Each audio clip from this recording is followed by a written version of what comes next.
నమస్తే, welcome to Abhinav Bharat. మద్యం ఎంత ప్రమాదకారో అంతకు మించిన వ్యసనం జూదం. పేదలు పెద్దలు అనే తేడా లేకుండా ఈ వ్యసనం కుటుంబాలను మింగేస్తుంది.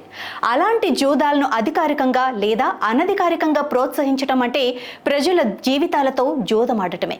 కూటమి ప్రభుత్వం వచ్చాక ఏపీ రాజధాని అమరావతి పేకాట రాయిళ్ల అడ్డాగా మారిపోయిందన్న విమర్శలు వినిపిస్తున్నాయి.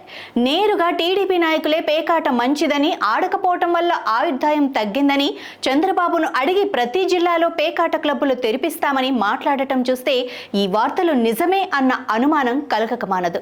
గడిచిన 2 నెలల్లోనే అధికార పార్టీ కనుసన్నల్లో పేకాట క్లబ్బులు ఇబ్బడి ముబ్బడిగా తెరుచుకున్నాయన్న ఆరోపణలు వెల్లువెత్తుతున్నాయి.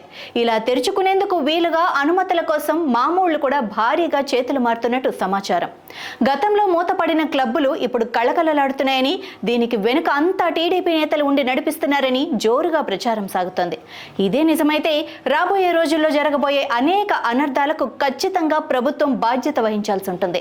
పేకాట క్లబ్బులు అనేవి ఎన్నో కుటుంబాలను వీధిన పడేయటమే కాదు, అనేక నేరాలకు కూడా కారణమవుతాయని, ప్రజల శ్రేయస్సు దృష్ట్యా శాంతి భద్రతల కారణంగా కూడా దీన్ని ప్రభుత్వం అనుమతించకూడదన్న డిమాండ్ ప్రజల నుంచి వినిపిస్తోంది. గతంలో వైసీపీ ప్రభుత్వ హయాంలో సంక్రాంతి పండక్కి కోడి పందాలు ఏర్పాటు చేస్తేనే వ్యతిరేకించిన టీడీపీ ఇప్పుడు ఏకంగా పేకాట క్లబ్బులకు గ్రీన్ సిగ్నల్ ఇస్తే ప్రజలు అన్ని గమనిస్తూనే ఉంటారని గుర్తుపెట్టుకోవాలి.